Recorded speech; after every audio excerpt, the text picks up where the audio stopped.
Buenas noches, amigos. Una fotografía es el inicio de esta historia. Una noche de investigación y de inmersión en lo más profundo de la Tierra Madre y del misterio nos aguarda. Yo espero que a estas horas, a la 1:33 ahora mismo, estéis ya preparando imaginariamente vuestro traje, no sé si de espeleólogos o de arqueólogos, en el fondo de aventureros, porque nos marchamos, os lo aseguro, a conocer con material exclusivo de última hora, sin duda una de las cavernas más misteriosas y míticas del planeta Tierra. Todos muy atentos porque además la historia llegaba con ese impacto gráfico. Veréis, un grupo donde se distingue a personal militar y a personal civil avanza por una especie de inmenso pasillo. Yo, como mero espectador, intuyo que el lugar es inmenso, una especie de gran catedral bajo la tierra. Destellean, centellean casi las luciérnagas o las luminarias de la humedad en esas paredes inmensas, altísimas. Da la impresión, sin duda, de que ese grupo de hombres valientes, poco a poco, se están adentrando en un recinto sagrado, en un enclave marcado por lo luminoso. Y detrás de ellos, o quizá encima, o quizá atravesando a todo el grupo, una gran esfera en primer plano. Y en esa esfera, clarísimamente, observamos lo que parece un rostro atormentado.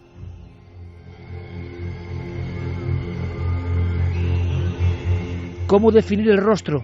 Una nariz poderosa, casi triangular, unos ojos un tanto achinados, muy oscuros, profundos. Es lo que ve, repito, el observador. Yo no sé cuál es la realidad de esta fotografía. Sé lo que me llega ahora con la visión, con mi sentido. Debajo de esa poderosa nariz, una boca no muy grande, con unos dientes salientes y una expresión difícil de definir, pero que no sé si parece amable o no, que impresiona sin duda alguna y que nos da la idea de que ha sorprendido al grupo, que está saludando, quizá está rechazando, se está haciendo presente porque parece que tiene que ver con ese lugar. Imaginación, historias míticas que no tienen sentido. Con esta foto que tengo yo ahora mismo en papel y la cimbrero ahora para vosotros para que la escuchéis, yo tengo esa impresión sincera. Casualidad posiblemente, pero esa gran esfera, primer plano, en esa entrada de la cueva, en un punto profundo de esa cueva que se abre en un lugar norte de la cordillera del Cóndor, aparece reflejado, como por un azar increíble, la faz, la taz, el rostro, la cara, la expresión de alguien que no parece muy humano, sí que parece muy antiguo, tan antiguo como lo que se cuenta de este entorno, lo que se cuenta de este enclave.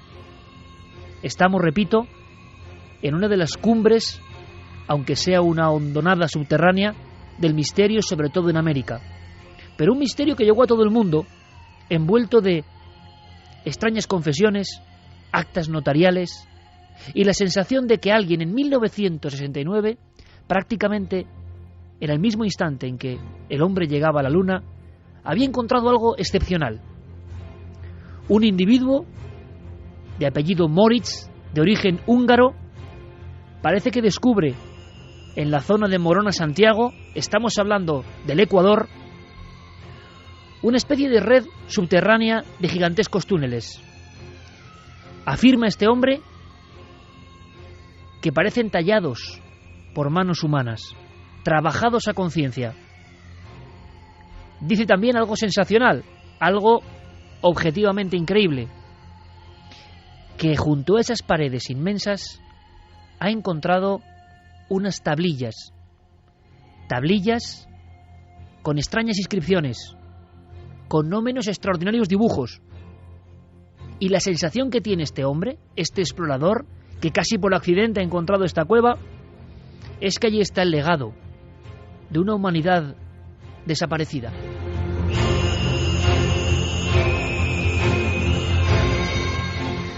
Todo esto que os cuento se resume en un término: Cueva de los Tallos.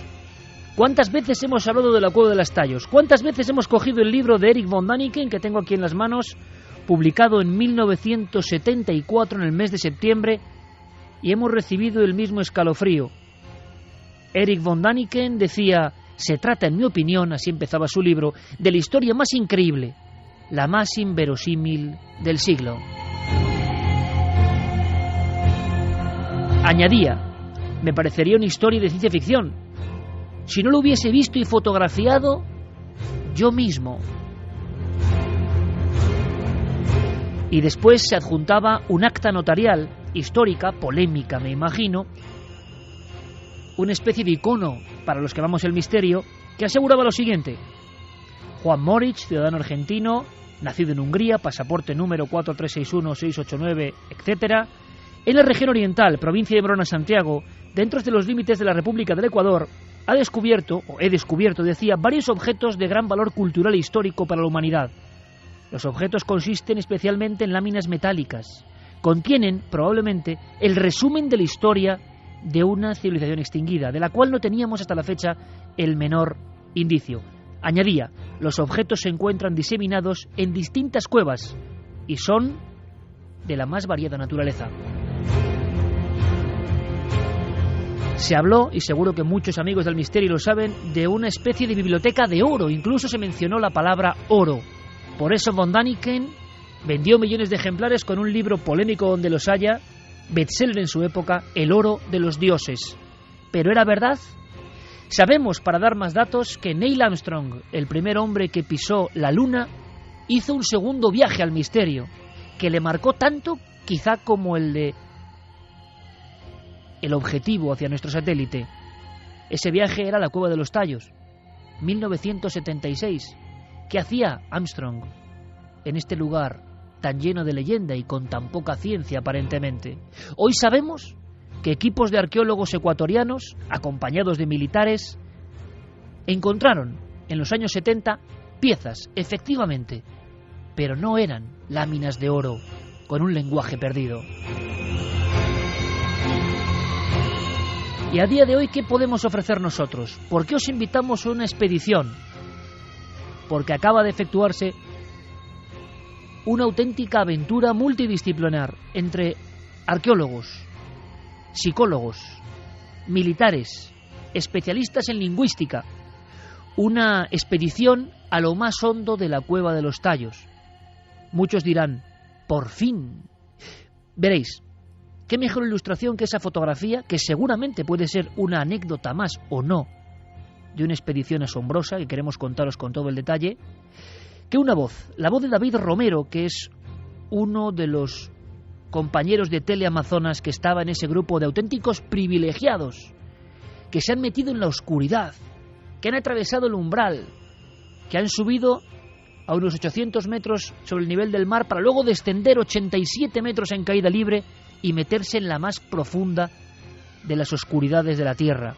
Y a partir de ahí, el misterio del que tantos han escrito sin pisarlo, Cueva de los Tallos. ¿Qué nos pueden contar estos especialistas? Pues amigos, hay de todo, absolutamente de todo. Creo que no vamos a quedar insatisfechos.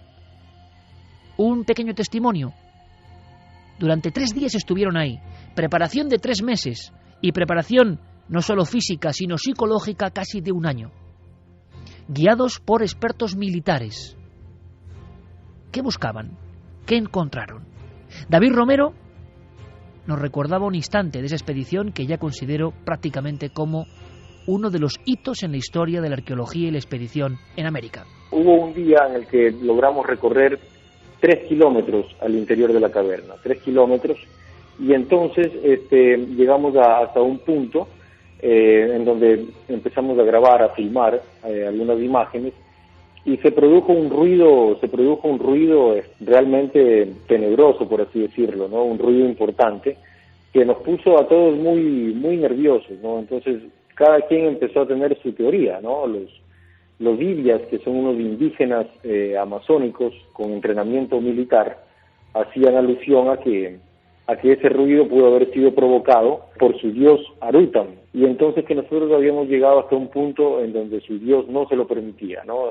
Un punto en donde él había sentido que habíamos violado, digamos, un espacio sagrado, sus aposentos, ¿no? Pero ese ruido nos produjo una sensación de mucho temor, y en ese momento realmente nos percatamos del lugar en el que estábamos, ¿no? Y tuvimos la sensación imperiosa de querer salir por primera vez, ¿no? Pero de todas maneras había que procurar mantener la calma. Entonces, esa sensación creo que fue no dentro de los parámetros normales, y que en un momento determinado puso a toda la expedición un poco inquieta y un poco percatándose del lugar en el que estábamos, ¿no? Nunca antes habías estado tan cerca de lo desconocido.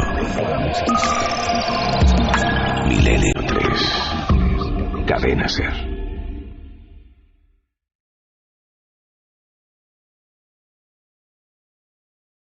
Una y 43 minutos, con todo el equipo dispuesto para ir descendiendo. ¿Lo notáis? Prácticamente nos sentimos ya con arneses, cuerdas, descolgándonos hacia un lugar que suena, dicen, de una forma muy especial. Los pájaros que dan nombre a esta mítica cueva, los tallos, provocan un graznido terrible que es como un gran coro y que tiene que ser impresionante. Esa es la bienvenida a la cueva. Una cueva donde todavía se siente quizá lo arcaico, la presencia del antiguo. ¿Qué misterios tiene esta cueva? ¿Por qué se hizo tan famosa? ¿Qué hay de verdad y de ficción? Bueno, yo quiero agradecerle especialmente a Manuel Palacios, un investigador y experto lingüista que nos escucha ya desde Ecuador. Vamos a pedir a las comunicaciones que nos bendigan un poco, porque estamos como el funambulista. Pero a miles de kilómetros este amigo ha logrado, primero, que tengamos a varios especialistas, que tengamos muchos documentos, y yo se lo quiero agradecer. Manuel Palacios, Ecuador, buenas noches. Manuel, buenas noches. Manuel, ¿me escuchas? ¿Aló? Vamos a ver si me escuchas. Manuel, buenas noches. Sí, les escucho. Manuel, nos llega bien el sonido. Vamos a pedir a las deidades cósmicas que nos protejan. Decía que una expedición, imagino que inolvidable, Manuel, y para una persona como tú, para un investigador, ¿qué significa entrar dentro de la cueva de los Tallos? ¿Qué sentiste al entrar en el umbral de ese lugar tan mítico y misterioso, Manuel? Bueno, después de años de investigación, años de preparación sexual, lógica. Por desgracia, como veis, estamos ahí, qué pena, pendientes de un hilo. Fermín Agustí, Carlos Largo, Noel intentarán ir resolviendo. No es fácil, las comunicaciones con la zona en concreto no son fáciles, no son sencillas, pero no os preocupéis. Intentaremos a lo largo de la noche, por supuesto, estar con Manuel, porque además, os digo, es la persona clave, la persona vital para que esta expedición haya cogido cuerpo y que nos ha ayudado a tener diferentes componentes. Por ejemplo, uno de ellos que me ha sorprendido, y os lo digo, amigos, me ha puesto la carne de gallina. He escuchado una entrevista previa que nuestro compañero Carlos Largo tenía con Pedro Soto, psicólogo que estaba en esa expedición. Qué emocionante estar en esa expedición, avanzar por esos pasadizos interminables que parecen altísimos, la sensación que es tocar lo mágico que ocurre dentro de algunas cuevas, ¿verdad? Y sé de lo que hablo, la capacidad incluso transformadora para el alma humana de las cuevas, el diálogo con la oscuridad que se produce dentro de las cuevas, la sensación de que el alma se expande dentro de las cuevas. Y hablo, repito, por experiencia absolutamente propia, transformadora y clave para mi vida. Pero claro, ¿qué se puede sentir en una cueva donde el objetivo no es el arte rupestre, por ejemplo, sino un misterio sólido, como esa biblioteca, llena de códigos indescifrables? ¿Se sentirán ahí también los dioses guardianes? ¿Su presencia? Sé que han dormido dentro de la cueva varias noches. ¿Qué pasa cuando uno sueña dentro de las cuevas? Pedro Soto es nuestro compañero. Pedro Soto, psicólogo que ha estado en esta expedición. Y vamos a ver ahora si el sonido nos llega bien, porque esta noche eso es sobre el alambre. Pedro, buenas noches. Buenas noches. ¿Cómo está usted, Iker? Pedro, encantado de escucharte y además me alivia porque con Manuel Palacios tenemos en alguna otra zona algún que otro problema. Pedro, yo decía que me has dejado de verdad de piedra, nunca mejor dicho, con algunas descripciones. El sentimiento que uno, al margen de su bagaje científico, recibe cuando está en la oscuridad de un lugar como la Cueva de los Tallos. El diálogo con la oscuridad más profunda y con lo que eso significa es posible ahí dentro, ¿verdad, Pedro? Así es, sí, justamente una de las experiencias más vitales de mi existencia ha sido justamente el tener el contacto con la oscuridad de tipo cero.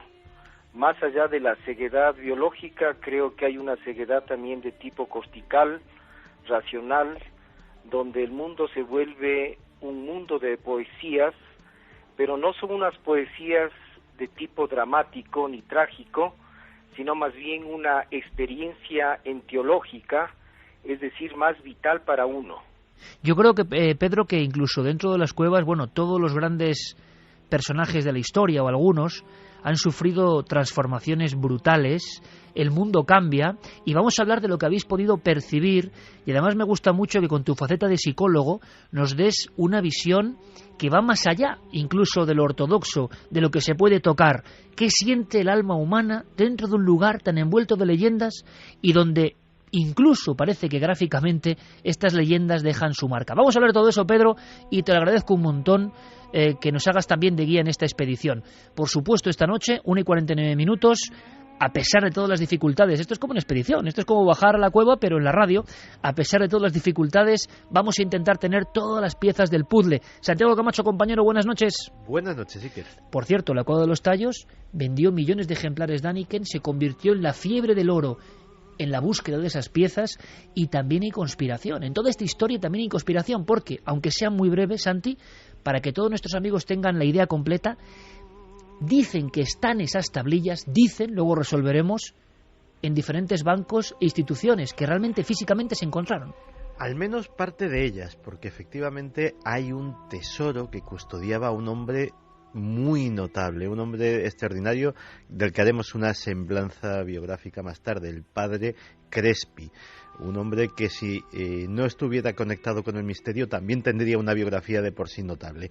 Y ese hombre mostró a Däniken, mostró a Stanley Hall, mostró a Armstrong, a todos los que fueron a la zona, unas piezas arqueológicas que custodiaba, que él decía que algunas eran de oro efectivamente, que se correspondían con esas planchas en forma y en fondo, porque mostraban imágenes extraordinarias que era imposible que se hubiesen captado por una civilización precolombina, por una civilización sudamericana anterior a la llegada del hombre blanco, porque había cosas maravillosas, cosas que hacían referencia incluso a culturas muy lejanas, a culturas como la babilónica.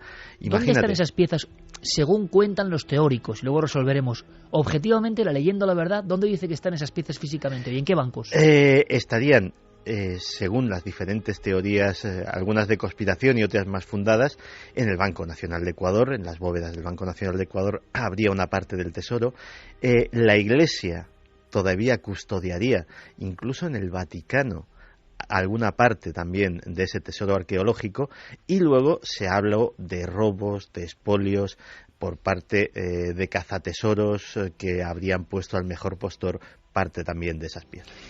1:51, por supuesto, como es uno de los temas que además, bueno, sabemos la nutridísima población ecuatoriana que sigue este programa, tanto en Ecuador como aquí en España, y muchos nos habían pedido que hablásemos por favor de esa cueva, pero había que hacerlo con nuevos datos, y todo van a ser, os lo aseguro, nuevos datos. Yo estoy sorprendido, por eso abrimos líneas de contacto ahora mismo. 1:52, Carmen, buenas noches. Buenas madrugadas, Iker. Tema mítico donde los haya, pueden preguntar a nuestros amigos.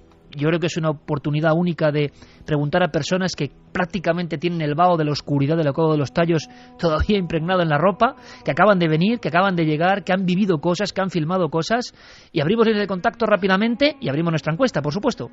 Claro que sí, abrimos las líneas de contacto como siempre. Fíjate, yo he estado revisando esta tarde, te acordarás, unas fotografías que hicimos en el Metropolitan Museum. Unos extraños seres de Mira oro que las llevo buscando todo el día procedían. yo, eso, lo llevo buscando todo el día y no lo encontraba. O sea, las has encontrado tú. Las tengo yo y las he estado revisando y algunas son parecidísimas a las fotografías que muestra el padre Crespi. Luego, si quieres, hablamos de ellas. Vamos O sea, a darlas. hay que decir simplemente el apunte, que no hay puntada sin hilo, que en el Metropolitan Museum de Nueva York, en la Sala del Oro, hay piezas que se parecen realmente, vamos a dejarlo ahí, se parecen a lo que mostraban en los libros, unas cosas como muy ingenuas y muy raras en los libros que al parecer había sido extraído de la Cueva de los Tallos. Líneas de contacto. Vamos a abrir esas líneas de contacto. Como siempre, milenio3 con número @cadenaser.com para que nos manden un mail. También www.cadenaser.com, donde pueden ir dejando los mensajes segundo a segundo. Y La Nave del Misterio en Facebook, en Twitter y en Google+. Desde allí nos pueden emitir todas las preguntas que quieren que le transmitamos a todos nuestros invitados, Iker. Y el regalo, la tercera colección de los libros de Caballo de Troya. 9 libros, la colección entera, entre todos los mensajes que nos lleguen. Y la encuesta, tenemos la encuesta de la semana pasada en la que preguntábamos ¿cómo escuchas Milenio 3? Pues va ganando Internet, un 70,4%. Ni más ni menos.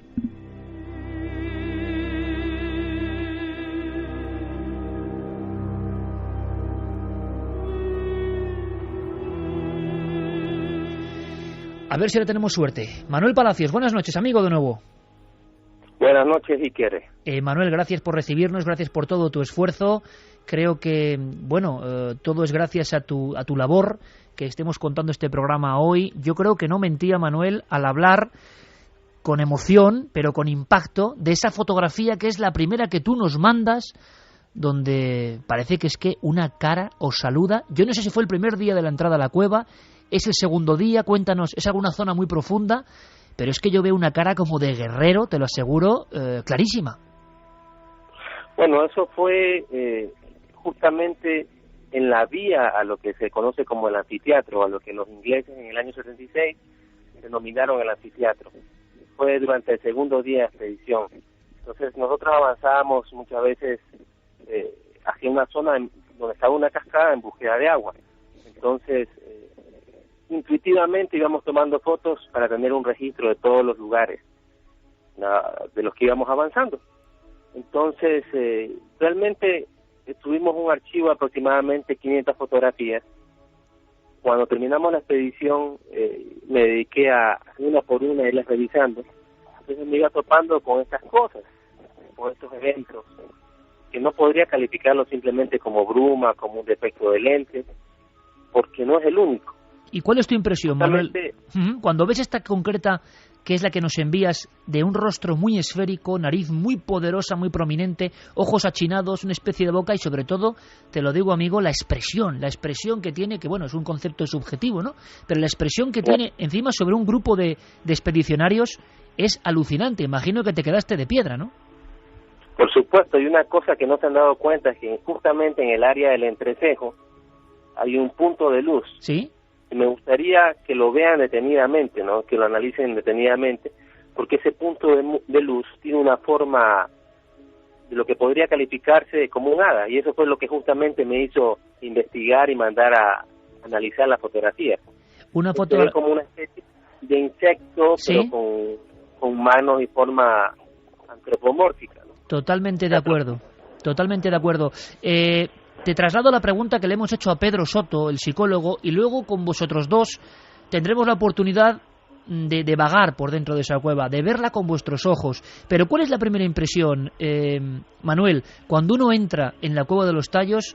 ¿Qué le viene a la cabeza y sobre todo qué le viene al alma? Está en uno de los lugares emblemáticos del misterio donde se ha contado de todo, a favor y en contra, ¿no?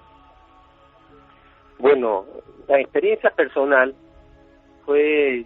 Yo, conversando con Pedro y con otros de los compañeros expedicionarios, le dije, fue como ingresar al útero materno de la Tierra. Yo lo sentí así, llegar hasta un punto de origen. Yo sé que muchas declaraciones que yo pueda hacer o cualquiera de los compañeros pueden hacer han sido calificadas como pseudomísticas, pero es nuestra experiencia. No, se puede escribir mucho sobre la Cueva de los Tallos. Bueno, a mí explicarla. Manuel, a mí me encanta la mística y es más, creo que las fronteras de la ciencia ahora mismo tocan directamente a la mística, aunque eso es otra historia, pero los científicos más importantes, hoy se daba el Nobel precisamente, o estábamos en fechas de la física cuántica, están llegando a eso, están llegando casi a umbrales de la mística. ¿Cómo el hombre no va a sentir mística y no va a sentirse en el lugar donde nace todo cuando entra en una cueva como esta? Por cierto, se ha hablado mucho, Manuel, de que la impresión que uno tiene cuando entra a la cueva, no sé si es verdad o no, o se entra por otro sitio, es que hay como todo tallado o labrado por mano humana, que da la impresión de manufacturado. ¿Es cierto o no? Evidentemente, hay salones que uno, bueno, yo soy hijo de un geólogo, entonces tengo una formación geológica que me permite identificar lo que es un pasaje kárstico hecho en caliza dolomita, o lo que sería algo fabricado por el hombre. En este caso yo creo que es una combinación de ambas cosas. Es una estructura kárstica que ha sido adecuada, que ha sido manipulada para tener esa forma. O sea, una cueva, para que todos lo entendamos, que en cierto momento de la historia más arcaica, una serie de pobladores modifican, manejan, moldean, porque hay algo importante, hay algo sagrado.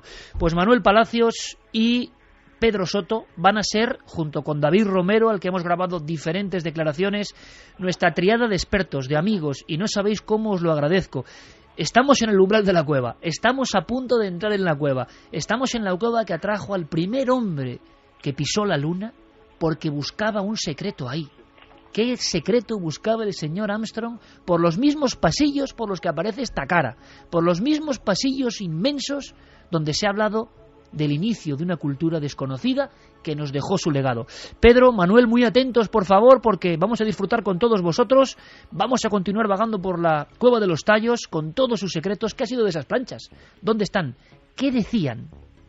¿Qué hay de cierto en cuanto a que había una serie de profecías ahí?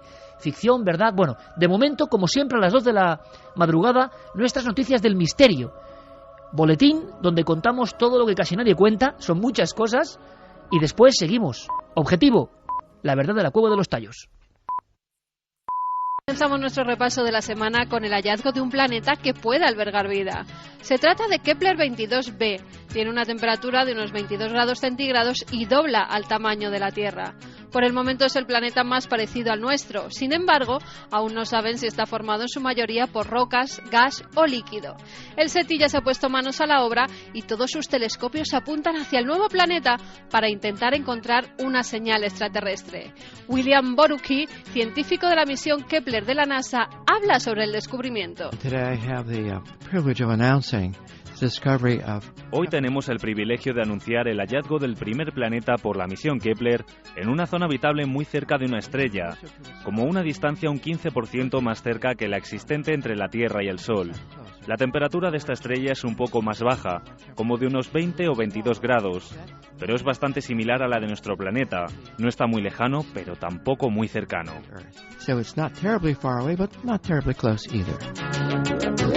Y seguimos en el espacio porque un telescopio de la NASA ha captado un gigantesco objeto que se encontraba cerca de Mercurio. Mientras se obtenían imágenes de una eyección coronal del Sol, apareció de la nada una especie de objeto cilíndrico y con una forma extraña en el centro.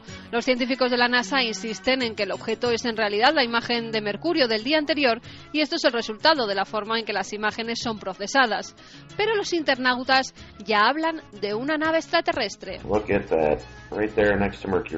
Miradlo, ahí está, justo al lado de Mercurio. Definitivamente es un tipo de objeto manufacturado. Es cilíndrico por los dos lados, tiene una especie de forma en su centro, como si fuera un barco. No hay ninguna explicación posible para ello.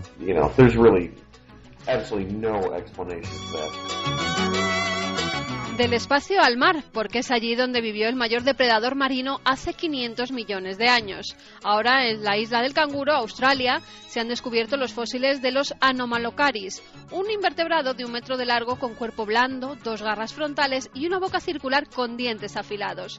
Sobre todo ha llamado la atención de los científicos los ojos de más de 3 centímetros de largo y que contienen más de 16.000 lentes, lo que le hacía tener una visión excelente. Óscar Soriano, investigador del Museo Nacional Nacional de Ciencias Naturales nos habla de estos monstruos. Eran unos animales que oscilaban entre 60 y 1 metro, de 60 centímetros y 1 metro, bastante grandes para la época en que estamos hablando, el Cámbrico, y que eran unos depredadores importantes. Lo que sí se ha confirmado es que esos ojos que presentan pues son propios de depredadores.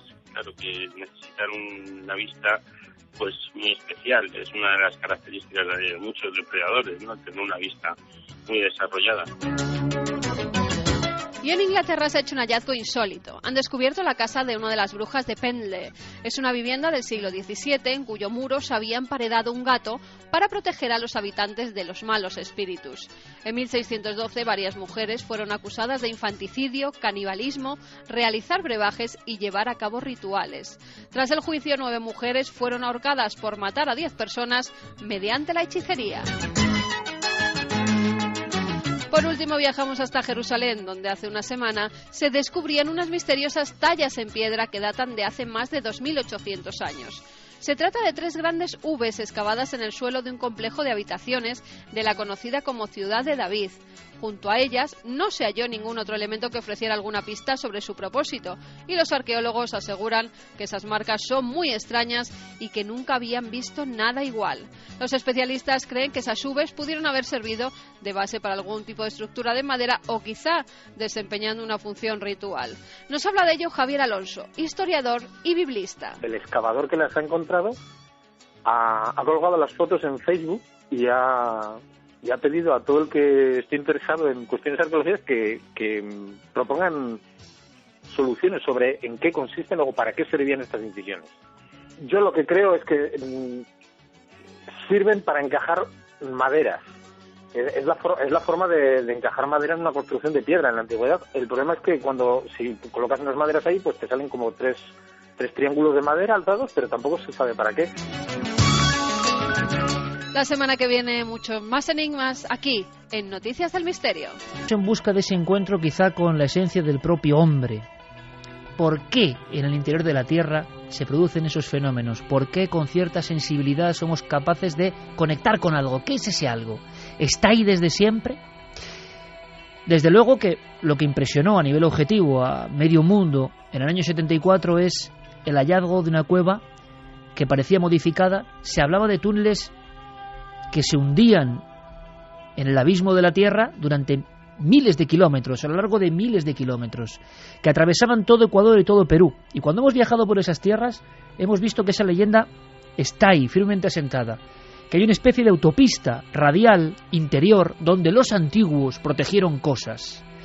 Yo no sé hasta qué punto Manuel Palacios, nuestro Cicerón en esta expedición maravillosa a la Cueva de los Tallos, yo no sé hasta qué punto habéis podido comprobar.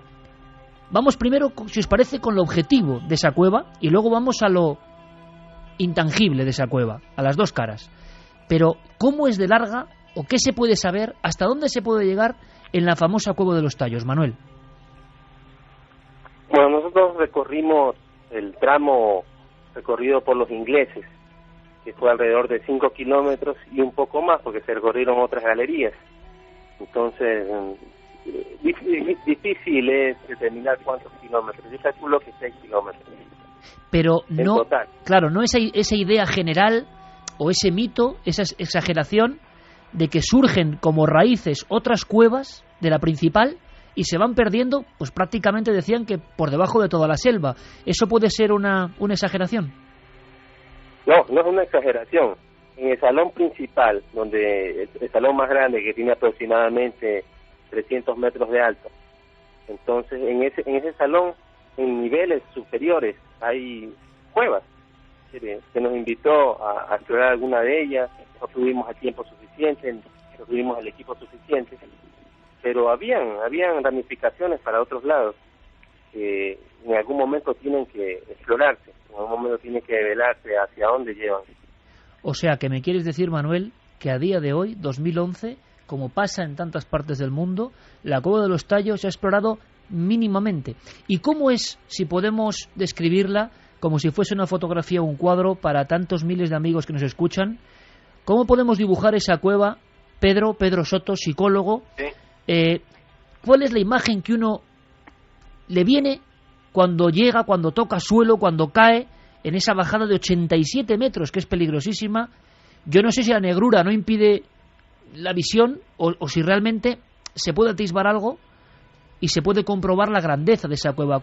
¿Cómo podemos definirla al público? ¿Cómo es en lo físico? Bueno, cuando uno ingresa dentro del vientre de la Tierra, prácticamente la solución no está en el sistema de la gravitación biológica, sino que participa ya de otra realidad. El ingreso a la cueva de los tallos físicamente es muy difícil, pero sin embargo en la abertura principal ingresa todavía el sol. Ajá. Pero cuando uno se desplaza cerca de unos 8 metros, va perdiendo la tonalidad fotónica del ambiente y se va oscureciendo. A medida que uno va penetrando hacia el interior de la cueva, a partir de los 100 metros ya casi todo es oscuro. Y cuando se va mucho más al fondo, la oscuridad es ciega y mucho más al fondo ya no hay palabras para interpretar la oscuridad y por lo tanto la sensación corporal decrece. Como estamos hechos de niveles fotónicos, entonces nuestra realidad es justamente esa. Podemos observarnos físicamente gracias a la luz, pero el momento en que uno pierde la cadena fotónica, solamente queda la sensación del cuerpo, que eso es lo fundamental. Oye, Pedro. Esa sensación del cuerpo es justamente la que permite que nuevos sentidos logren conectarse con el nuevo ambiente que es la oscuridad total. Y ahora vamos a hablar de eso, Pedro, si te parece, de esa otra cara. Pero lo has definido perfectamente. Y en este equipo hemos vivido muchas veces esa sensación. En fin, traspolar todo a lo físico y lo cotidiano es absurdo. Pasan muchas más cosas. Cuando uno penetra en el umbral de la Tierra y se mete en la oscuridad de la Tierra, eso lo dice, Pedro, un buen amigo antropólogo, José Luis Cardero, español de aquí, dice, es muy sencillo, estamos acostumbrados, ¿verdad?, al iPhone, el ordenador, Internet, vivir en un mundo de estímulos. No hace falta más que meterse en uno como a 100 metros, de verdad, solo. No hace falta más que meterse en un bosque solo y toda nuestra corteza artificial desaparece y volvemos a ser el auténtico hombre, el auténtico ser humano con los más profundos miedos. Y tú me hablas de que esa transformación ocurre, es decir, cuando entras en la cueva de los tallos primero no ves nada, tus sentidos se ciegan, pero de inmediato me quieres decir, Pedro, que empiezan a aflorar otros sentidos que no son los ordinarios, que empiezas a percibir de otra forma. Así justamente, la primera percepción que uno tiene de ese mundo de la oscuridad es con un sentido que también es biológico, pero que la hemos perdido a lo largo de toda la cultura, sobre todo de esta cultura occidental, y que le conocemos con el nombre de sinestesia. Es decir, hay un desplazamiento de ciertos ocelotes, es decir, ojos celulares, probablemente muy parecidos a los de los peces en el fondo marino, que tiene nuestra piel. Nuestra piel tiene la capacidad de desplazarse como cosa de 50 kilómetros por fuera de nosotros.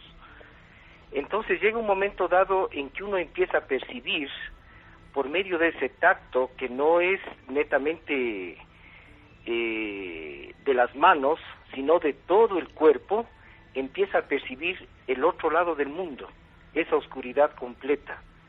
Es ahí cuando las imágenes que se presentan tienen varias formas que solamente el cerebro logra registrar e interpretar de una manera un poco disforme y más tendiente al carácter de lo mítico, de la leyenda, del cuento, de la fábula, de la narración, es decir, de aquel conocimiento diacrónico de nuestra realidad. O sea, Pedro, muy sencillo, para que todo el mundo lo entienda, porque yo creo que estás dando unas claves de verdad muy importantes. Cuando tú entras en la cueva, y en esta cueva mágica, en esta cueva que ha permanecido ahí olvidada y llena de mitos, cuando tú entras, eres un hombre civilizado en el exterior, cuando tú entras, vas penetrando, te vas haciendo con la cueva y la cueva se va haciendo contigo, surge esa capacidad de sentir con la piel, de sentir de otra forma, no solo de los sentidos ordinarios. Y me quieres decir que se pueden llegar a detectar, a notar, y quien diga que esto es subjetivo es que me da exactamente lo mismo, porque se han hecho experiencias a todos los niveles y con gente sensible y no sensible. Cuando tú estás dentro de esa cueva, da la sensación, Pedro, de que hay un eco de algo que aguarda ahí todavía. Justamente, y eso es lo más interesante, porque hay una presencia que es muy subjetiva y al mismo tiempo abstracta en el cerebro de uno. Uno lo percibe como algo fuera de los límites de lo objetivo. Quisiera explicar esto porque es fundamental entenderlo, debido a que la experiencia nos determinó a entender por qué de los mitos de nuestros indígenas de la Amazonía. Uno de los datos más interesantes es que hay una comunicación entre ese algo que está fuera de lo biológico, de lo concreto, de lo gravitacional, pero que se comunica a través de una serie de imágenes, de una serie de sensaciones que realmente explosionan en el alma de uno. Es fragmentaria al comienzo, pero a medida de que uno va pasando algunos días, uno se va sintiendo cada vez más conectado con esas formas que no son tan concretas. Por ejemplo, Manuel había enviado una serie de fotografías por demás interesantes, ¿sí?, en las cuales se puede observar una serie de rostros que están por fuera del mundo objetivo y que solamente la cámara pudo captarlas. Ahora bien, en una de las fotografías existe una especie de niebla blanca que realmente es resultado de un aspecto paranormal que existe en la cueva. A esto le conocen con el nombre de vórtices fantasmales, es decir, hay una presencia interdimensional entre el mundo objetivo concreto de esta tercera dimensión y las realidades de otros niveles dimensionales cuya presencia biológica en esos niveles interdimensionales son muy parecidas a nuestras emociones, a nuestras sensaciones, a nuestra imagen y aún a formas de pensamiento muy primitivas que normalmente tenemos. Pues yo creo, Pedro, que este primer aldabonazo, y yo creo que es para reflexionar, iba a decir, no se lo va a creer la audiencia de Milenio 3, pero la audiencia de Milenio 3 yo creo que creo un poco en lo que decimos. Llevamos un par de semanas, mi querido amigo Santiago Camacho y yo, dándole vueltas y vueltas a un montón de historias que tienen que ver con la física cuántica y la mística y los umbrales de la percepción. Y resulta que Pedro Soto y Manuel Palacios, que están siendo entrevistados, y que era nuestra idea, como exploradores, desde la psicología, desde la arqueología, desde la lingüística, exploradores, nos vienen aquí a contar que todo eso que estamos fabulando y que la ciencia más de vanguardia está demostrando, está tocando, resulta que ellos también lo viven, Santi, en la oscuridad. Es decir, en la más profunda oscuridad, al margen de las tablillas, de las no tablillas, de las expediciones, de los robos que ahora contaremos, entrar en un lugar sagrado. Lo que pasa es que este mundo ha perdido la noción de lo sagrado, pero los antiguos no. Y algo de eso queda. Entrar en un lugar sagrado, desconectarte del mundo, perder el ruido de fondo, Santiago Camacho, y abrir tu capacidad a eso, trae sorpresas como lo que ahora estaba contando magistralmente Pedro Soto. Efectivamente, tú lo has dicho, el ruido de fondo. Muchas veces el encontrar esa soledad absoluta para poder escuchar lo que hay dentro de uno mismo es posiblemente lo más difícil de todo. Y en un lugar que es muy especial, en un lugar que, como muy bien has dicho, es sagrado y que está en una tierra tremendamente misteriosa como es Ecuador, una tierra que todavía a día de hoy a los arqueólogos, a los historiadores ortodoxos les desconcierta, porque la Cueva de los Tallos, ¿qué civilización fue la que penetró hasta esas profundidades absolutamente prohibitivas? ¿Y para qué? ¿Y para qué? Para tallar ahí.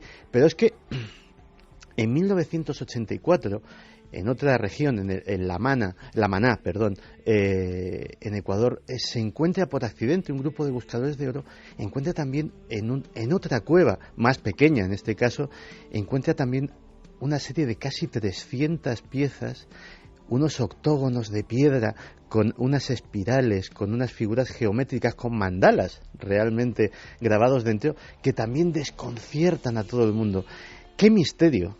¿Qué misterio? ¿Qué pasó en Ecuador hace cientos, hace miles de años, hace mucho tiempo, antes de que, no ya de que llegasen los españoles, sino probablemente antes de que las primeras civilizaciones se establecieran allí? ¿Qué sucedió? Esa es una gran pregunta que todavía no se ha contestado.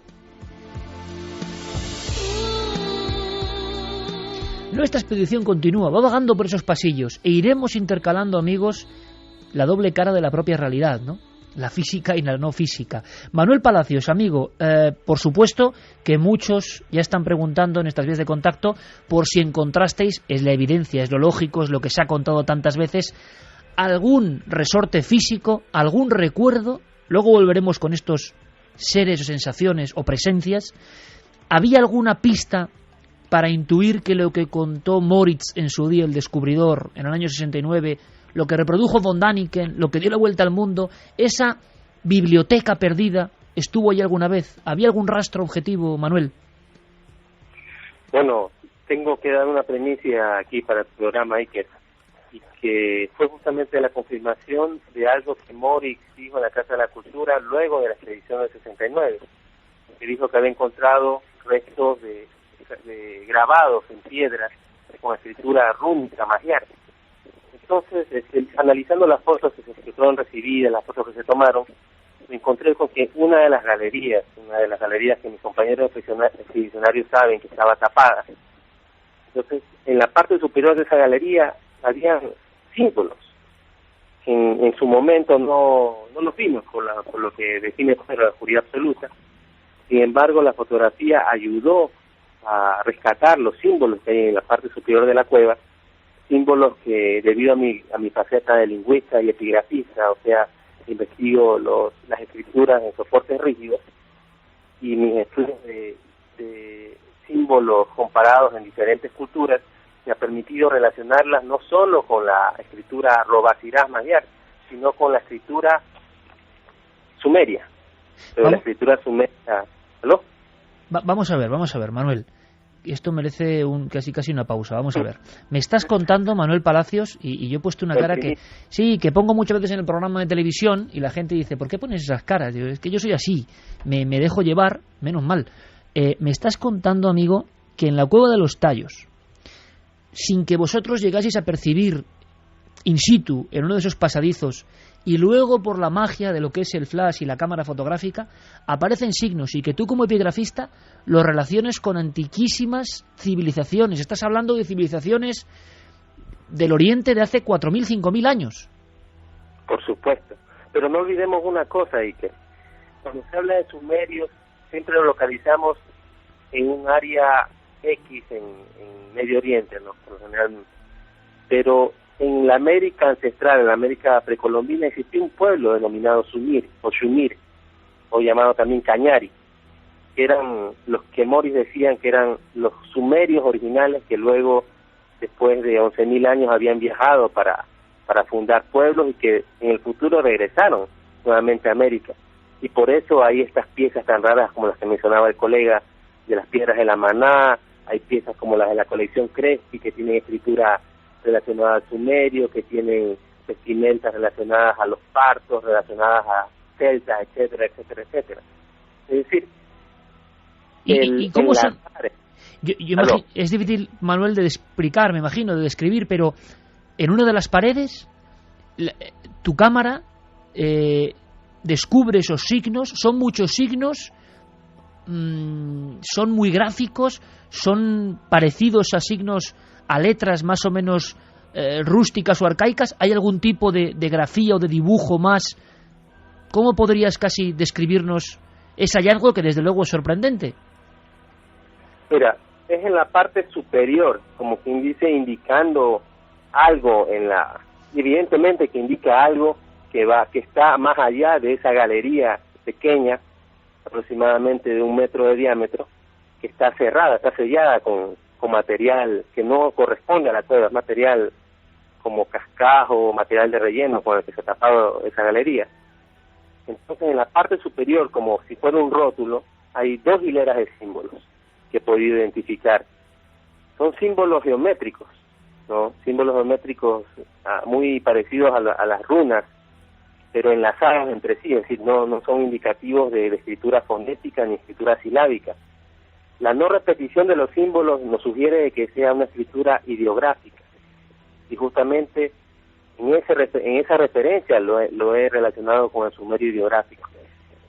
Oye, Manuel, esto es muy importante, pero ¿puede haber alguna pista de que eso haya sido provocado, intentando ser muy objetivos, por alguna de las otras expediciones? Por ejemplo, la del señor Neil Armstrong, ni más ni menos.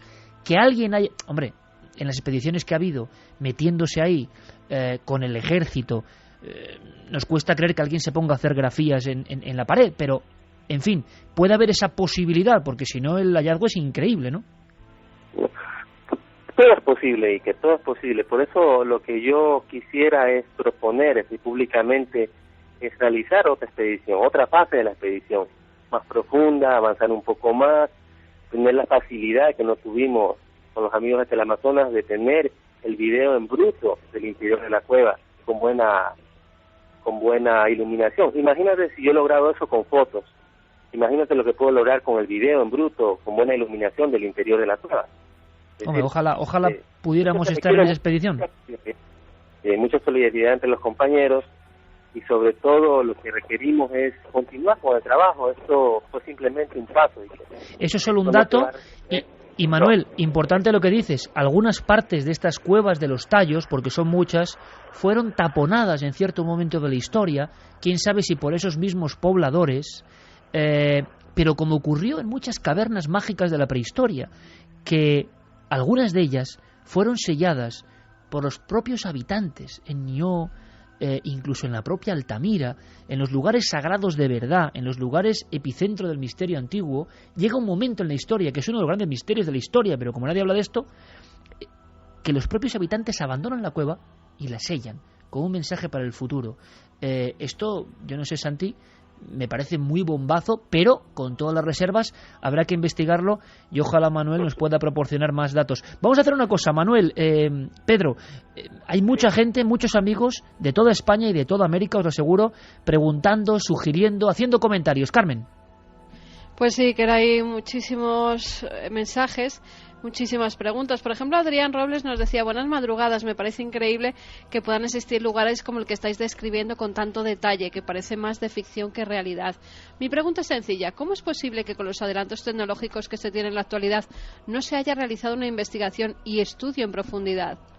Pedro, si puedes, por favor, muy breve, porque son muchísimas preguntas. ¿Por qué ha habido tan pocas expediciones a un lugar tan lleno de misterios? ¿Por qué es un lugar muy difícil de acceso? Justamente es uno de los lugares más difíciles de acceso si es que se va por vía terrestre o marítima, pero es muy sencilla en cambio cuando se viaja por helicóptero. Sin embargo, la cueva tiene una pertenencia a la etnia Shuar, que son una etnia guerrera que no permite que la gente ingrese por aventura o por cualquier otro tipo de sistema folclórico. Se nos ha contado, Pedro, incluso, se nos ha contado que incluso ha habido muchos percances y más de una muerte, en fin, y conflictos, porque los Shuar lo tienen como un lugar sagrado y hay que respetarlo, ¿no? Sí, bueno, además de ser un lugar sagrado, es un lugar que es el Tingui Nakui, que explica el nivel de parentesco, no solamente con las entidades denominados Nunguis, sino también con las entidades de proyección familiar, es decir, de matrimonio. Entonces este lugar se convierte en lugar sagrado cuando existe una divinidad, pero también se convierte en un lugar social cuando se explica que los jóvenes guerreros Shuar necesitan coger de los tallos sus huesecillos para armar la falda o vestido de la novia. Y esta es la finalidad del recubrimiento de la cueva, para que no exista la depredación y exterminio de los tallos, que son, además de alimento, representan también un elemento instrumental para el matrimonio, que representa para ellos también una relación de parentesco con la divinidad original, que es Panqui Arutan, que es una serpiente que justamente por sus niveles de toroides logra explicar el afianzamiento genético entre ellos y su realidad de proyección familiar. O sea, Pedro, que es un lugar donde el ser humano y lo no humano de alguna forma se hermanan, convive, esa es la palabra. Lo humano y lo no humano, cosa que para la mente occidental nuestra, tecnificada del siglo XXI, no significa nada o no nos lo creemos, para ellos durante siglos sí era verdad. Por eso los Shuar, hay que decirlo, han defendido con uñas y dientes y se ha convertido en un entorno muy difícil. Por eso esta investigación tiene un valor tremendo. Seguimos con más preguntas, Carmen. Si quieres hacemos batería directa de preguntas solamente o de comentarios para saber cómo nuestra audiencia está recibiendo el tema. Mira, nos dicen, recuerden que durante el conflicto armado del CENEPA entre Perú y Ecuador, ese fue un lugar estratégico donde se escondieron las fuerzas ecuatorianas. Se dice que algunos murieron dentro de esa cueva al perderse.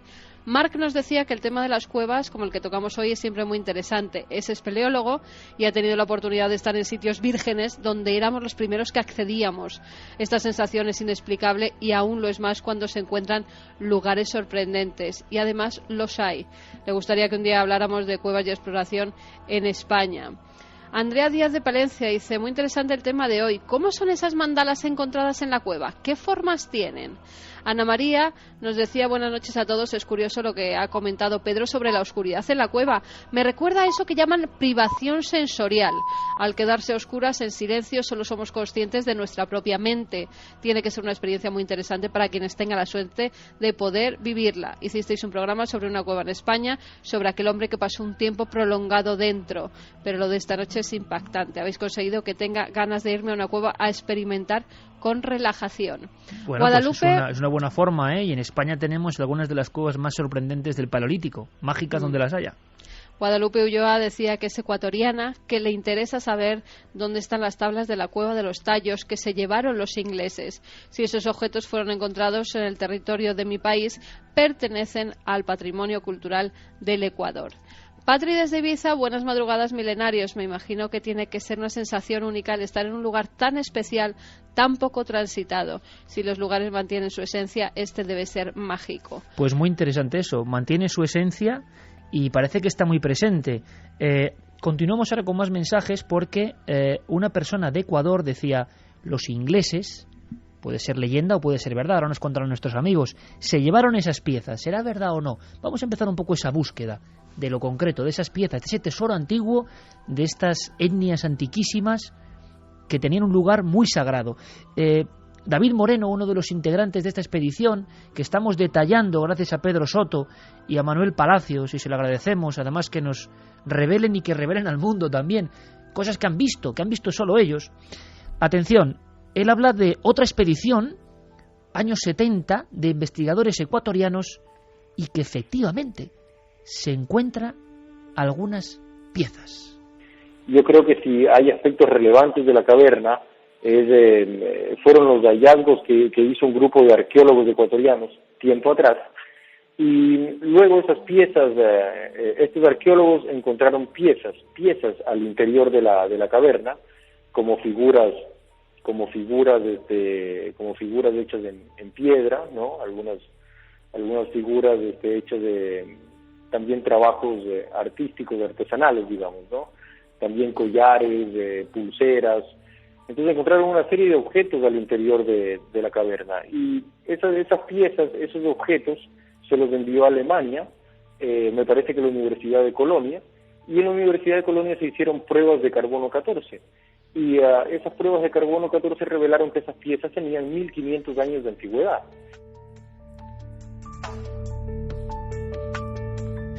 Dos y 32, esto es Milenio 3 en la cadena SER, y aquí estamos sumergiéndonos como espeleólogos aficionados, eso sí, y observando, gracias a la voz de nuestros amigos, algo que nos parece maravilloso. Santiago Camacho, amigo, la Biblioteca Metálica, un icono del mundo del misterio, pero podríamos definir en titulares qué era, objetivamente, cuántas piezas tenía supuestamente, qué se descubrió, qué ponían esas piezas. Pues mira, la verdad es que hay muchísima controversia al respecto, y hay cosas muy poco claras. La primera vez que oímos hablar de esto es efectivamente a través de ese libro que tienes encima de la mesa. El oro de los dioses. El oro de los dioses de Eric von Däniken, que genera, aparte de una multitud de ventas y convertirse en un bestseller a escala mundial, genera una importante controversia por muchos de los temas que expone, y uno de ellos precisamente el de la Cueva de los Tallos. Gracias a ese libro conocemos la existencia de Frank Moritz, pero también de otro personaje, el padre Carlo Crespi, un salesiano de origen italiano que se instala en Ecuador y que se convierte en un personaje absolutamente irrepetible.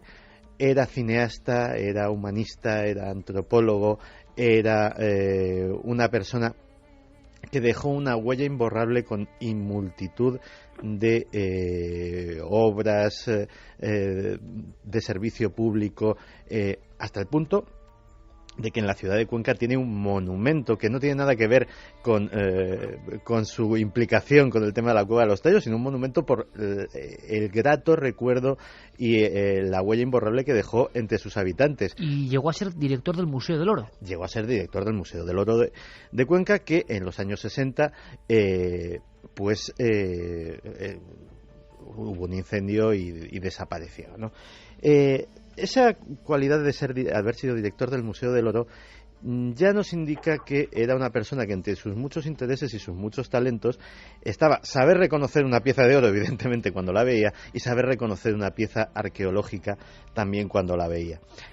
Fue un gran benefactor, y aquí es donde empieza la parte interesante de nuestra historia. Fue un gran benefactor precisamente de los Shuar. Esa gente brava, esa gente indómita, confía, él consigue ganarse su confianza, les ayuda en multitud de cosas, y ellos, en pago por las bondades recibidas, de tarde en tarde le traen piezas. ¿Cómo son? Le traen piezas metálicas. Hay la colección del Padre Moritz, al menos lo que sabemos a través de los vídeos y de las fotografías, porque no tenemos acceso actualmente a nada, pues estaba compuesta por piezas muy diferentes. Había discos con grabados, con figuras geométricas. Muy ingenuos todos, muy naif, ¿no? Había, digamos, como dos estilos, y uno de ellos, precisamente, es muy relevante con lo que ha dicho hace un rato nuestro invitado sobre esas inscripciones presuntamente sumerias, o similares a las sumerias. ¿Por qué? Porque efectivamente había en unas planchas metálicas doradas, algunas parece ser que eran efectivamente de oro, había figuras muy ingenuas, como por ejemplo pirámides no las típicas pirámides centroamericanas que todos hemos visto, sino pirámides egipcias, de estilo egipcio, por llamarlo de alguna manera, elefantes, piezas tecnológicas extrañas, como que manipulan unos individuos, pero hay otras que demasiado fantásticas, sinceramente, y arqueológicamente incontrastables, ¿no? Efectivamente. Pero hay otras que son muchísimo más curiosas, que son las que por la factura, por las grafías que hay en ellas, por los tocados y las barbas de los personajes que aparecen, son sumerias. O sea, son copias, digámoslo así, o muy similares al arte sumerio. Claro, la controversia cuando estas fotografías empiezan a circular por los medios arqueológicos ortodoxos es máxima, porque estamos hablando de absolutos opars, de absolutos objetos imposibles que no podrían haber estado allí, salvo que hubiese habido algún tipo de comunicación, sea en un sentido o en el otro, entre la civilización que hubiera en la zona de los Tallos y los sumerios hace miles de años. Pero tú me quieres decir, Santiago, que todo ese material, que parece que hay material fraudulento y material que está copiado o versado de otro, como siempre ocurre en estos temas tan delicados, ¿no? Uh-huh. Que desapareció casi todo, que no se puede ver nada. Pero ha habido oportunidad de hacer estudios. Uno de ellos es de un paleógrafo hindú, Dilip Kumar, que tiene acceso a esas piezas, y de repente se lleva a la sorpresa de que dice, bueno, esto es escritura de origen, pues sí, sumerio, hindú, de la zona asiática, de hace 2500 años. Muy difícil de falsificar, porque oiga, yo soy un experto que he dedicado mi vida a esto, y es directamente algo que hay que tener unos conocimientos muy precisos para tener acceso a ello.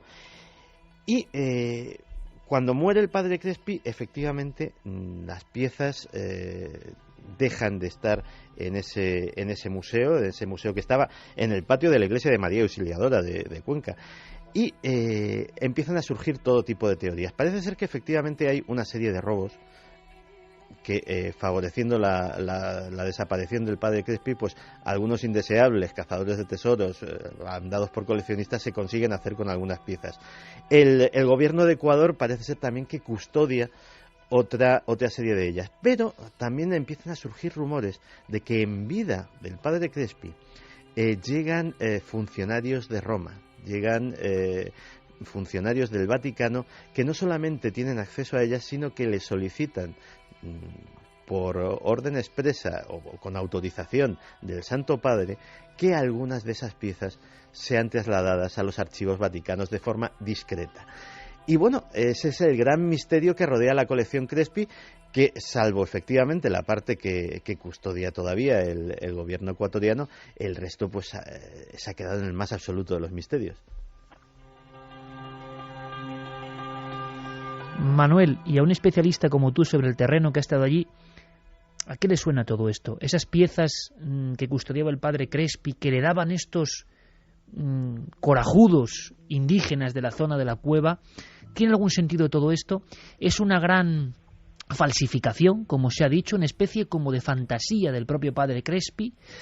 ¿O creéis que puede haber algo de verdad y que en algún lugar estas piezas pueden estar escondidas? Mira, antes que nada, me pareció muy ilustrativo lo que dijo Santi, pero hay que hacer una pequeña aclaración.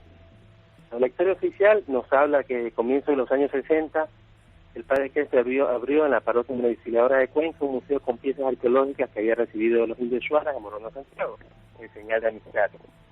Sin embargo, fuentes confiables, entre ellas el fallecido coronel Wendell Stevens, que tú debes conocerlo, y también el autor Richard Wingate, que escribió Atlantis in the Amazon, y que fue amigo personal de Crespi, y posiblemente la única persona que ha fotografiado aproximadamente 11.000 fotografías entre los años a lo largo de los años 60 y 70, él dice esto que sería la declaración de Crespi acerca del origen de las piezas, porque Crespi daba a cada curioso una explicación para tranquilizarlo. A veces le decía que era de los Shuaras, a veces le decía que era de acá. En algún momento incluso se llegó a barajar la posibilidad de que fuera algún tipo de botín o un tipo de rescate vinculado con los nazis, pero lo que Crespi le dice a Wingate y a Wendell Stevens coincide, y es lo siguiente: dice que muchos de los artefactos vinieron de cuevas y las ruinas antiguas de un templo preincásico en el área de la parroquia. En Paute, un equipo de corte de la carretera estaba creando un camino y descubrió accidentalmente una gran cueva. Estas placas, que parecían ser piezas de fundición de arena, han sido borrado con un acabado brillante. Los respaldos de las piezas tenían rebaba de la fundición. Estas planchas de oro pesaban de 30 hasta 50 libras, dependiendo de su tamaño. Algunos de estos platos, el oro y plata eran los metales, había piedras de rubí y zafiro, y en pequeñas cavidades hechas en el metal había esmeralda. Las escenas representadas en estas placas parecían representar una civilización desconocida. El estilo, la disposición de los muebles, ropa usada, de los peinados que muestran las figuras humanas, no se ajustan a toda sociedad conocida, a la sociedad conocida. Entonces, para mí la colección Crespi fue mi primer amor. Hace 11 años, cuando yo empecé a profundizar en la investigación, a conocer un poco de los tallos, mi primer referente fue justamente la colección Crespi. En el año 2009 me hice una visita, debido a ciertas influencias, a visitar la reserva del Museo del Banco Central de Cuenca para ver la colección Crespi. Entonces ahí me enteré de algunas cosas, como las que te voy a compartir.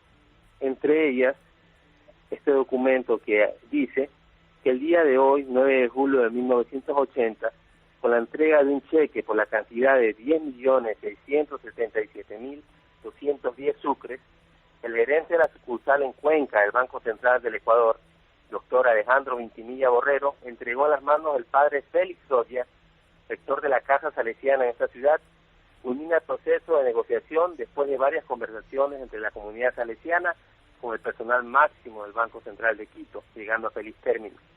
De acuerdo al inventario levantado por el doctor Gustavo Reynoso, existen aproximadamente 5.000 piezas. Dentro de esta colección han sido excluidas otras tantas que carecían de valor arqueológico, siendo consideradas falsas. Estas no interesaron al banco y no fueron incluidas en el inventario, las mismas permanecieron en el poder de la comunidad salesiana. Es decir, lo que yo vi en Cuenca, en el Museo del Banco Central, fueron esencialmente piezas de cerámica y piezas líticas. Las piezas como tal, metálicas, que se quedaron, estoy hablando antes, digo después de que las piezas de valor fueron enviadas al Vaticano, en una confirmación, las piezas que quedaron en María Auxiliadora, en la parroquia María Auxiliadora, fueron principalmente de latón, de zinc y piezas cerámicas, piezas líticas, grabados en huesos, y son estas piezas las que compra el Museo del Banco Central. Pero también compra otra cosa muy interesante, compra aproximadamente 1.000 pinturas que tenía el padre Crespi en su museo, no tenía una reserva, y estas pinturas en algún momento, claro que deberían abrirse las puertas y venir expertos de Europa, pero en algún momento se analizó y se llegó a la conclusión de que eran pinturas del Renacimiento y pinturas de los maestros, que estaban dadas por perdidas desde la época de la Segunda Guerra Mundial en Europa. Entonces esto abre una posibilidad extraña, ¿no? Y a la vez me abre a mí la conclusión de que no hay una única fuente para la colección Crespi. ¿No? O sea, esto es muy importante, Manuel, que no solamente hay la Cueva de los Tallos con esa especie de biblioteca de una humanidad perdida, sino que hay yacimientos muy cercanos donde surgen sorpresas y para algunos seguro fantasías incomprensibles y para otros piezas reales. Yo quería dar un dato más, a vuela pluma, si os parece, porque Carmen, tú recuerdas, lo decías en una visita al Metropolitan Museum en la zona del Oro, nos quedamos muy extrañados y fíjate que yo he intentado, lo que es, por la red, intentar buscar esas piezas que yo vi en un museo que recomendamos a todo el mundo, por favor, que ahora en Navidades y demás tienen la oportunidad de irse a Nueva York, los que puedan, que me parece uno de los mejores museos del planeta. Es impresionante, la zona de América es impresionante, y entonces, claro, están todos esos ídolos de oro que casi, Santi, hay que ponerse gafas de sol, porque ahí entras y es que no. Y hay unos que tienen que ver con el Ecuador, y que yo cuando los vi, ingenuamente, desde mi profundo desconocimiento, dije, jolín, pues esto se parece a la idea de lo que yo he visto fotografiado que decían que surgía de esas cuevas. Tú, yo no sé, Carmen, si tienes la imagen cerca ahora mismo y puedes definirla, pero ¿era una impresión mía subjetiva o es verdad que lo que está en el Metropolitan de Nueva York se parece mucho a la historia que dicen que se encontró en esta cueva? Hay algunos que son muy parecidos, por lo menos las fotografías que pudimos realizar allí, sí que hay algunos seres, si recuerdas, que son como redondos, que tienen grandes dientes, ojos, que sí que se parecen en cierta forma a los que muestra el padre Crespi. Lo que pasa es que las imágenes del padre Crespi hay un totum revolutum, porque es que hay de todo. Es un poco Ica, ¿no? ¿Verdad? Hay un poco de todo. Sí, hay un poco de todo. Hay como sagrado, hay de otras civilizaciones, hay de todo tipo de cosas, con lo cual ya no sabes con qué quedarte. Pero estas que sí que están catalogadas como halladas en Ecuador, que son símbolos realizados en oro, sí que es cierto que algunos de los personajes se asemejan bastante a los que fueron descubiertos por el padre Crespi, o por lo menos los que tenía en su poder. Pedro, habéis podido pernoctar en la cueva, vagando entre lo objetivo, repito, y lo subjetivo o la conexión con otra realidad. A mí me gustaría mucho saber, porque hemos tenido experiencias a ese nivel. Dormir en cuevas rupestres, dormir en cuevas y cavernas mágicas es una de las experiencias más curiosas que un ser humano puede tener. ¿Cómo han sido esas pernoctas dentro de un lugar como la Cueva de los Tallos? Que es que, vamos, se me pone la carne de gallina. La subjetividad también se abre ahí, imagino, porque creo que son 3 noches las que pasáis bajo tierra, ¿no? Así es, justamente. Una de las cosas más interesantes es que cuando uno está en grupo dentro de la cueva, siente una afinidad por las personas que están con uno. Y esta afinidad le permite establecer el contacto empático con seres biológicos muy claves, que es una especie de comunidad, los hermanos que a uno lo protegen, los familiares que uno tiene, los amigos que uno están. Pero sucede que todos dormíamos en pequeños iglús, es decir, una serie de carpas individuales que llevamos, y por lo tanto, durante el periodo, que no sé si sería de noche o de día, como todo es oscuro, el metabolismo se modifica totalmente. Las características del hambre, de la sed, del pensar, del sentir, son completamente diferenciadas. Pero lo más interesante es que durante el periodo en que uno está por dormirse, que es un estado alterado de conciencia, el soñar, normalmente empezamos a sentir una serie de sensaciones que en un comienzo son como topeteos y suspiros al lado de uno. Y en ciertas ocasiones pensábamos que estos topeteos eran debido a las cucarachas, a las hormigas de la cueva, a las arañas gigantescas que hay, y en un momento dado prendimos hasta el foco que llevábamos en los cascos dentro del iglú y no observamos nada, pero se calmaba inmediatamente la sensación. Volvíamos a apagar nuevamente y entrábamos en un sopor e inmediatamente sentíamos respiraciones alrededor nuestro, sensaciones de que algo o alguien estaba presente. Y pienso que todos lo sentimos, porque aunque nadie se comunicó en un momento dado para decir sobre esto, excepto con mi hijo Alexis, que tuvimos la oportunidad de bajar a las cuevas con él también me comentaba que había tenido ese mismo tipo de sensaciones, y lo mismo un compañero nuestro, Edgar Pazmiño, que Manuel también lo conoce, tuvo las mismas sensaciones. De llegar, Pedro, a tocaros, de llegar la sensación a ser casi física. Era física, o sea, la sensación era física, aunque uno en la oscuridad, su cuerpo realmente ya solamente queda como recuerdo, como sensación de que algo tuvo o tiene, pero no es el hecho de toparse. Pero esa sensación de toparse en ese recuerdo es que estábamos prácticamente en los bordes o en el abismo de otro nivel dimensional, si podría decirse, cuyo estado alterado de conciencia estaba más bien ligado al efecto hipnopómpico, es decir, de ese soñar despierto que uno tiene de vez en cuando. Bueno, me parece una descripción fabulosa, Pedro, de nuevo, ese mundo que además dentro de poco haremos un dossier sobre esas visiones hipnopómpicas que la ciencia también intenta investigar, como el umbral, la puerta entre dos mundos, y que en un lugar tan aislado puede aparecer. Manuel, certificas lo que dice el compañero Pedro Soto.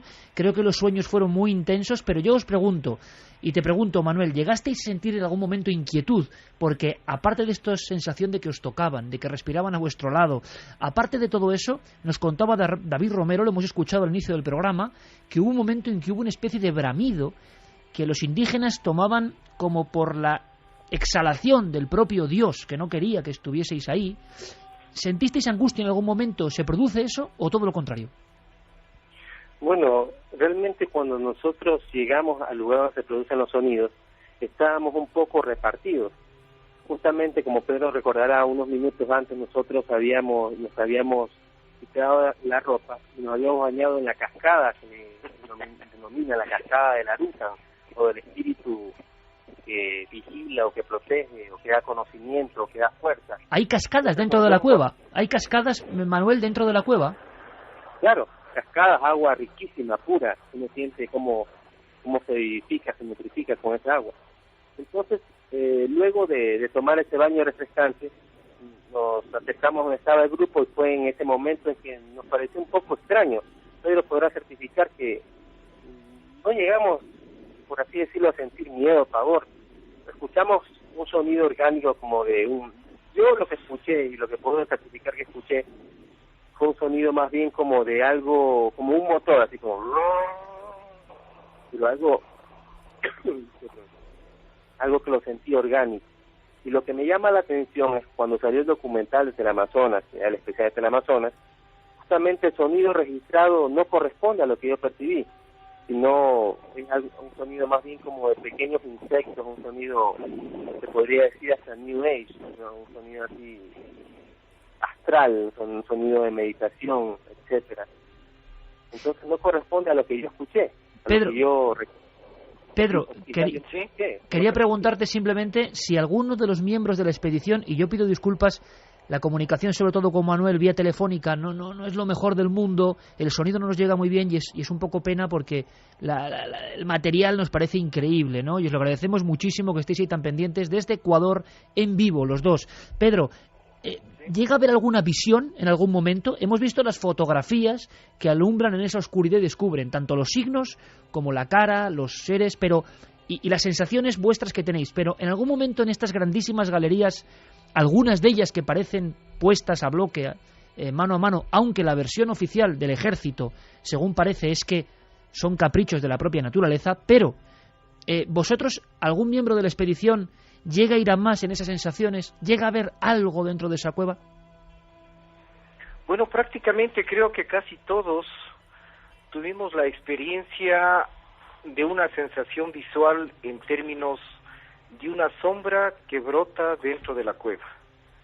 Es decir, la oscuridad es capaz de tener su propia forma, que la podemos definir, o sea, nuestro cerebro registra esas formas como sombras, y que lo más interesante es cuando Manuel nos manda las fotografías que ustedes tienen, ustedes pueden observar rostros, pueden observar una serie de actitudes en esos rostros y expresiones que muchas veces demandan amor, cariño, y en otro una especie como de expectativa congeniando un poco con violencia, pero de todos modos son rostros que existen. Y lo más interesante es que en algún momento la sensación de lo que nosotros llamamos visual, físicamente hablando, y que se ha perdido dentro de la oscuridad, permite entender que hay otro tipo de ojos con los cuales podemos ver el mundo oscuro, el mundo del más allá. Pedro, Pedro, perdóname, ¿y qué dicen los militares que van con vosotros? Que me parece interesante. Los que custodian esta expedición vuestra, ¿llegan a percibir también esas sensaciones? ¿Lo comparten con vosotros? Bueno, prácticamente hay dos tipos de militares. Los militares que acompañan en su mayor grosor es la tropa de Ibias, los más feroces soldados y comandos que tiene el Ecuador. Como ellos bien dicen, somos caballeros en la paz, pero demonios en la guerra. Ese tipo de tropa es una tropa que es indígena, es tropa shuar, y por lo tanto su conocimiento del mundo es un mundo diacrónico, no es el mundo científico, lógico o el mundo cotidiano. Ellos viven con el mito, con la leyenda, con la narración, con los cuentos, con las fábulas, con todos esos elementos que nos transmite la herencia y la cosmaudición. Entonces ellos tienen la sensación, muchos de ellos son captadores de esas sensaciones, como bien contaba Manuel, cuando hubo el ruido, realmente los más impregnados de la sensación mítica, del temor hacia lo desconocido y ancestralmente divino, fueron ellos. En cambio, los que somos mestizos y con una tendencia a la cotidianidad y la cultura, nos quedamos en ese estado de asombro, y cuando de pronto todo el mundo nos viramos, salimos corriendo, porque corrieron otros.